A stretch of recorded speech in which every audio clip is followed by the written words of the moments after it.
नमस्कार, मी Amit Kolekar. Tarun Bharat news bulletin मध्ये आपल्या सर्वांचं स्वागत. आता पाहूयात आजच्या ठळक घडामोडी. पंतप्रधान नरेंद्र मोदी यांनी पुन्हा एकदा जागतिक पातळीवर आपली लोकप्रियता सिद्ध केली आहे. मॉर्निंग कन्सल्ट या बिझनेस इंटेलिजन्स कंपनीने जुलै 2025 मध्ये घेतलेल्या सर्वेक्षणानुसार मोदींना आतापर्यंत 75% रेटिंग मिळाले असून ते जगातील सर्वाधिक लोकप्रिय नेते ठरले आहेत. हा सर्वे 4 जुलै ते 10 जुलै दरम्यान 20 पेक्षा अधिक देशातील नागरिकांमध्ये करण्यात आला होता. यामध्ये दुसऱ्या क्रमांकावर दक्षिण कोरियाचे राष्ट्रपती ली जे म्युंग हे आहेत. याशिवाय मोदींनी आणखी एक ऐतिहासिक विक्रम केला आहे. त्यांनी इंदिरा गांधींना क्रमवारीत मागे टाकून देशाचे सलगपणे सर्वाधिक काळ नेतेपदी राहणारे दुसरे नेते म्हणून ओळख मिळवली आहे. 26 जुलै 2025 मध्ये त्यांच्या नेतेपदाला 4078 दिवस पूर्ण झाले आहेत. भाजपच्या आयटी सेलचे प्रमुख अमित मालवीय यांनी ही माहिती सोशल मीडियावर शेअर केली असून देशभरातून पंतप्रधान मोदींच्या नेतृत्वाचे कौतुक होत आहे. बेळगाव शहरातील अंमली पदार्थ हेरोईन विक्रीच्या प्रकरणात खडेबाजार आणि मार्केट पोलीस ठाण्याच्या पोलिसांनी मोठी कारवाई करत 4 जणांना अटक केली आहे. खडेबाजार पोलीस ठाण्याच्या हद्दीत तांगडी गल्ली येथे हेरोईन विक्री करत असलेला विश्वनाथ गोटाटके आणि मयूर राऊत या दोघांना अटक करण्यात आली. त्यांच्याकडून 14 ग्रॅम 63 ग्रॅम वजनाचे हेरोईन जप्त करण्यात आले. त्याची किंमत अंदाजे 33,000 रुपये इतकी आहे. दुसरीकडे मार्केट पोलीस ठाण्याच्या हद्दीतील कामत गल्लीमध्ये हेरोईन विक्री करताना वक्तार अहमद नाईकवाडी आणि रोशन मुल्ला यांच्या पोलिसांनी मुसक्या आवळल्या आहेत. त्यांच्याकडून 14.31 ग्रॅम वजनाचे हेरोईन हस्तगत करण्यात आले असून याची किंमत 11,800 रुपये इतकी आहे. या प्रकरणी 2 स्वतंत्र गुन्हे दाखल करण्यात आले असून पुढील तपास संबंधित पोलीस करत आहेत. कारगिल विजय दिवस तसेच ऑपरेशन सिंदूर विजयोत्सवानिमित्त माजी सैनिक महासंघटनेच्या वतीने आज शनिवारी बेळगावात भव्य मोटरसायकल रॅलीचे आयोजन करण्यात आले होते. या रॅलीला बेळगाव किल्ला परिसरातून भाजपचे शहर सरचिटणीस मुरगेंद्र पाटील यांच्या हस्ते ध्वज दाखवून सुरुवात करण्यात आली. रॅलीने संगोळी रायण्णा चौक, बेळगाव सेंट्रल बस स्थानक, राणी चन्नम्मा चौक मार्गे प्रस्थान करत धर्मनाथ भवन येथे समारोप केला. संपूर्ण रॅली दरम्यान भारत माता की जयच्या जयघोषाने संपूर्ण परिसर दुमदुमून गेला होता. या उपक्रमात माजी सैनिक, तरुण मोटरसायकल स्वार आणि देशभक्त नागरिक मोठ्या संख्येने सहभागी झाले होते. कारगिल युद्धातील शहीद जवानांना आदरांजली अर्पण करत देशभक्तीचा संदेश देण्याचा उद्देश या रॅलीमागे होता. कर्नाटक प्रदेश काँग्रेस युवक विंगचे सरचिटणीस राहुल जारकिहोळी यांनी डीसीसी बँक निवडणुकीसंदर्भात अद्याप कोणतीही चर्चा झालेली नसल्याचे स्पष्ट केले आहे. बेळगावमध्ये पत्रकारांशी संवाद साधताना जारकिहोळी म्हणाले, सध्या मी पक्ष आणि वडिलांनी माझ्यावर सोपवलेल्या जबाबदाऱ्यावर लक्ष केंद्रित करत आहे. डीसीसी बँक निवडणुकीबाबत माझ्याशी ना वडिलांनी ना इतर कोणत्याही नेत्यांनी अद्याप चर्चा केलेली नाही. मात्र संधी मिळाल्यास निवडणुकीचा नक्की विचार करीन, असे त्यांनी स्पष्ट केले. त्यांच्या या वक्तव्यामुळे आगामी निवडणुकीत त्यांची भूमिका नेमकी काय असेल याबाबत राजकीय वर्तुळात उत्सुकता निर्माण झाली आहे. कित्तूर तालुक्यातील विविध ग्रामपंचायतींना जिल्हा पंचायत मुख्य कार्यकारी अधिकारी राहुल शिंदे यांनी काल शुक्रवारी भेट देऊन कार्यक्षेत्रात राबविण्यात येणाऱ्या जलजीवन मिशन योजनांचा आढावा घेतला. ग्रामीण भागात स्वच्छता राखण्यासह शुद्ध पाणी पुरवठा करण्याचे आदेश त्यांनी यावेळी दिले. दस्तिकोप मधील डिजिटल ग्रंथालयाला भेट देऊन त्यांनी पाहणी केली. त्यानंतर देवरशिगीहळ्ळी ग्रामपंचायत क्षेत्रातील मरगनकोप आणि तिगडोळी ग्रामपंचायत कार्यक्षेत्रातील तेगूर तसेच निजरकी ग्रामपंचायत कार्यक्षेत्रातील डोबारकोप देवाग या गावांना भेटी दिल्या. त्या ठिकाणी जलजीवन मिशन योजनेअंतर्गत शुद्ध पाणी पुरवठा करणे अनिवार्य असल्याचे अधिकारी आणि ग्रामपंचायतीच्या सदस्यांना सांगितले. बेळगाव तालुक्यातील होन्नीहाळ गावात एका पतीने आपल्या पत्नीसमोर स्वतःचा गळा चिरून आत्महत्या केली. मल्लाप्पा कडबुगोळ वय 35 असे आत्महत्या केलेल्या व्यक्तीचे नाव आहे. याबाबत समजलेली माहिती अशी की मल्लाप्पा कडबुगोळ हा घरातील तांदूळ विकून घरी परतला होता. पत्नीशी वाद घालून रात्रभर त्याने भांडण केले. या दरम्यान तिला मारझोडही केली. यावेळी पत्नीने आपल्या भावाला फोन करून घरी येण्यास सांगितले. प्रसंगी तिथे उपस्थित असलेल्या सासऱ्यावरही त्याने काठीने प्रहार करून त्याला जीवे मारण्याची धमकी दिली. मेवणा घरी येताच भाऊजी तुम्ही दारू का पिलात असा जाब विचारताच वैतागलेल्या मल्लाप्पाने क्षणाचाही विलंब न लावता स्वतःचा गळा चिरून घेतला. मात्र अतिरिक्त स्त्रावामुळे त्याचा या घटनेत मृत्यू झाला. दरम्यान सासरा मल्लिकार्जुन याच्यावर जावईला आत्महत्येस प्रवृत्त केल्याचा गुन्हा दाखल करण्यात आला आहे. पोलीस अधिक तपास करत आहेत. बेळगावात येत्या नोव्हेंबर ते डिसेंबर 2025 मध्ये विविध विभागामार्फत भव्य वस्तू प्रदर्शनाचे आयोजन करण्यात येणार आहे. याबाबतची महत्त्वपूर्ण बैठक कर्नाटक वस्तू प्रदर्शन प्राधिकरणाचे अध्यक्ष आणि जिल्हाधिकारी मोहम्मद रोशन यांच्या उपस्थितीत जिल्हाधिकारी कार्यालयात आज पार पडली. प्रदर्शनामध्ये कृषी, उद्योग, महिला व बालकल्याण तसेच तंत्रज्ञान, शिक्षण आदी क्षेत्रातील विभागांनी सहभाग घ्यावा अशा सूचना करण्यात आल्या. प्रदर्शनाचे ठिकाण, तारखा, स्टॉल आरक्षण याबाबत लवकरच अधिकृत घोषणा केली जाईल असे कळविण्यात आले आहे. मान्सूनच्या प्रभावामुळे शहरातील विविध भागामध्ये निर्माण झालेल्या अडचणींचा प्रत्यक्ष आढावा घेण्यासाठी बेळगाव उत्तरचे आमदार आसिफ राजू सेठ यांनी आज हार्मोनी कॉलनी आणि कनमरगी परिसराला भेट दिली। या दौऱ्यात त्यांनी रस्त्यांची अवस्था, ड्रेनेज व्यवस्था आणि सार्वजनिक सुरक्षिततेसंबंधी परिस्थितीची पाहणी केली।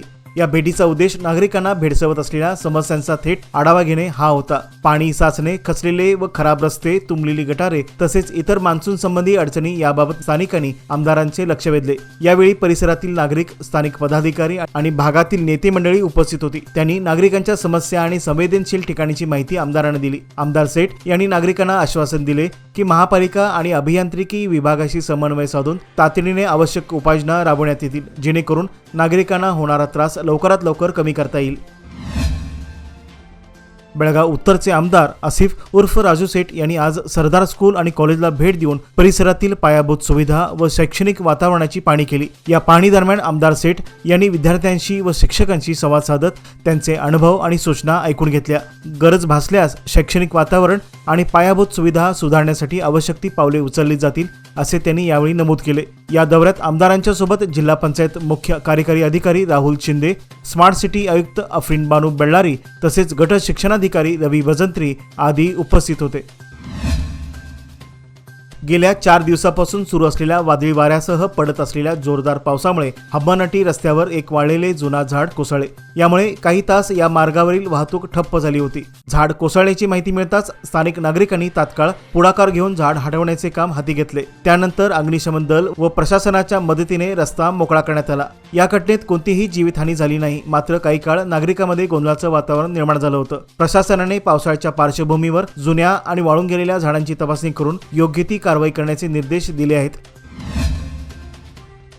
हिरण्यकेशी सहकारी कारखान्याकडून महाराष्ट्रातील हिरण्यकेशी नदीत गाळ सोडल्याच्या आरोपावरून नॅशनल ग्रीन ट्रिब्युनलने कारखाना व्यवस्थापकाला कठोर इशारा दिला आहे। या प्रकरणात एनजीटीने यापूर्वी 26 जून रोजी 25,000 रुपये दंड ठोठावून अहवाल सादर करण्याचे आदेश दिले होते, मात्र अद्यापही संबंधित प्रदूषण अहवाल सादर करण्यात आलेला नाही। त्यामुळे ट्रिब्युनलने संताप व्यक्त करत जर अहवाल 14 ऑगस्ट 2000 पूर्वी सादर केला नाही तर दंडाची रक्कम दुप्पट करून ती 50,000 केली जाईल, असा स्पष्ट इशारा यावेळी देण्यात आला आहे। हिरण्यकेशी सहकारी कारखान्यावर नदीत गाळ व इतर साखर उत्पादनातील कचरा सोडल्याचा आरोप आहे, ज्यामुळे पाण्याचे प्रदूषण होत असल्याची तक्रार करण्यात आली आहे। मध्यवर्ती महाराष्ट्र एकीकरण समितीची महत्त्वपूर्ण बैठक रविवार दिनांक 27 जुलै रोजी आयोजित करण्यात आली आहे। ही बैठक दुपारी 3 वाजता रेल्वे ओव्हरब्रिज जवळील मराठा मंदिर येथे पार पडणार आहे। या बैठकीत विविध महत्त्वाच्या विषयावर सखोल चर्चा होणार असून आगामी कार्यपद्धतीबाबत निर्णय घेण्यात येणार आहे। या पार्श्वभूमीवर सर्व सदस्यांनी बैठकीस अनिवार्य उपस्थित राहावे, असे आवाहन समितीचे कार्याध्यक्ष मनोहर किणेकर यांनी केले आहे। सणासुदीचा हंगाम सुरू होताच ग्राहकांच्यासाठी विविध आकर्षक ऑफर्स जाहीर होऊ लागल्या आहेत। अशातच बेळगावमधील प्रसिद्ध सोन्या चांदीच्या दागिन्यांचे दुकान डीके हेरेकर ज्वेलर्स यांनी श्रावण मासानिमित्त एक खास आणि आकर्षक ऑफर सादर केली आहे। या ऑफरनुसार ग्राहकांनी 10,000 रुपयापर्यंत चांदीचे दागिने खरेदी केल्यास त्यांना 0.100 मिलीग्रॅम सोन्याचे नाणे नियम व अटीसह अगदी मोफत दिले जाणार आहे। डीके ज्वेलर्सचा हा उपक्रम ग्राहकांना दर्जेदार चांदीचे दागिने खरेदी करताना सोन्याचा लाभही मिळवून देणार आहे। त्यामुळे सणासुदीच्या पार्श्वभूमीवर ही ऑफर ग्राहकांना मोठ्या प्रमाणावर आकर्षित करत आहे। ही ऑफर केवळ मर्यादित कालावधीसाठी उपलब्ध असून त्याचा लाभ घेण्यासाठी ग्राहकांनी त्यांच्या श्री विठ्ठल भवन संयुक्त महाराष्ट्र चौकाजवळ खडे बाजार बेळगाव तसेच तेली पाटील गली शहापूर बेळगाव येथील दुकानाला आवर्जून भेट द्यावी, असे डीके हेरेकर ज्वेलर्सतर्फे कळविण्यात आले आहे।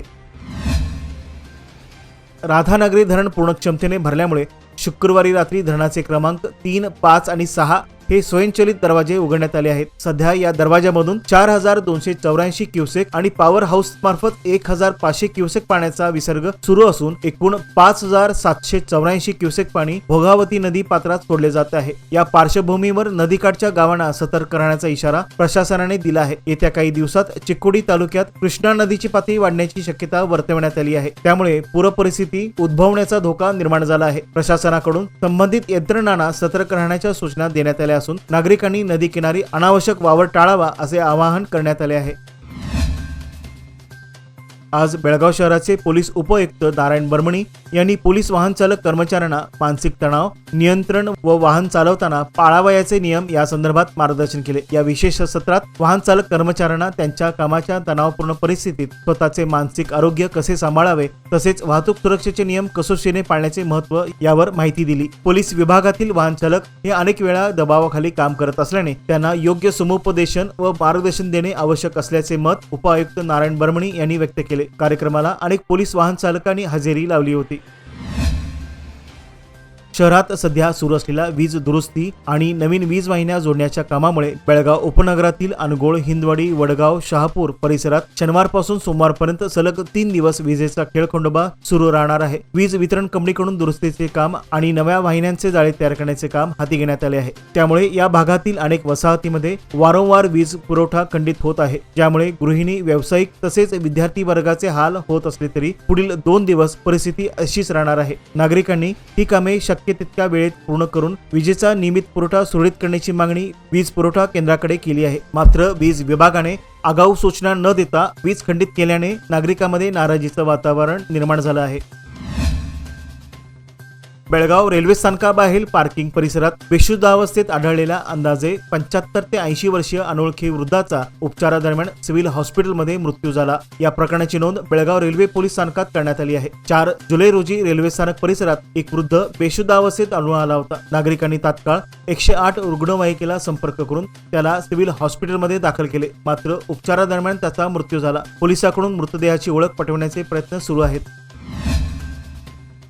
बेळगाव कॅन्टोन्मेंट बोर्डाचे मुख्य कार्य अधिकारी सीईओ राजीव कुमार यांची बदली जबलपूर येथे करण्यात आली असून त्यांचा कार्यकाळ बेळगावमध्ये उल्लेखनीय ठरला आहे। मागील 1.5 वर्षापासून सीईओ पदावर कार्यरत असलेल्या कुमार यांनी महसूल वाढ, विकास कामे आणि प्रशासनातील सुधारणा यामध्ये सकारात्मक पावले उचलून आपला ठसा उमटविला होता। संरक्षण मंत्रालयाकडून अधिकृत अधिकाऱ्यांच्या बदल्यामध्ये त्यांच्या बदलीचा समावेश झाला असून त्यांच्या जागी सध्या डीईओ दिव्या शिवराम यांच्याकडे तात्पुरता पदभार सोपवण्यात आला आहे। आता कॅन्टोन्मेंट बोर्डाच्या मुख्य कार्यकारी अधिकारी पदावर कोणाची कायमस्वरूपी नियुक्ती होते याकडे सगळ्यांचे लक्ष लागून राहिले आहे।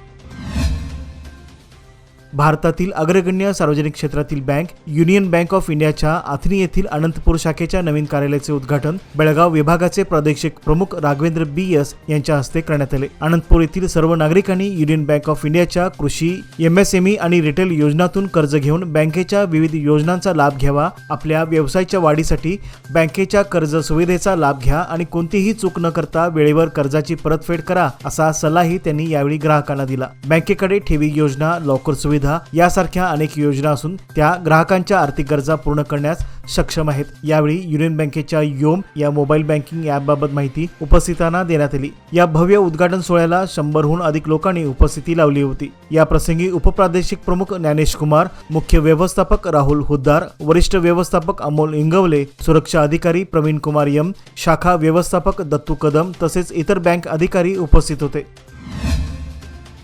बेळगावातील मराठी विद्यानिकेतन शाळेच्या विद्यार्थ्यांनी शेतीचा प्रत्यक्ष अनुभव घेत शेती आणि शेतकऱ्यांच्या मेहनतीला सलाम केला। शाळेने आयोजित केलेल्या भात लागवडीच्या उपक्रमात विद्यार्थी आणि शेतकरी राहुल होकेरीकर यांच्या कलकाम येथील शेतामध्ये विद्यार्थ्यांनी भात लावणी केली, आधुनिक शेती तंत्राची माहिती घेतली आणि पारंपरिक भात लावणीच्या गाण्यामध्ये रंगून गेले। या उपक्रमात तब्बल 80 विद्यार्थ्यांनी सहभाग घेतला होता। हा उपक्रम विद्यार्थ्यांना ग्रामीण संस्कृतीशी जोडणारा ठरला असून शेतीच्या महत्त्वाची जाणीव निर्माण करण्यासाठी याचे आयोजन करण्यात आले होते।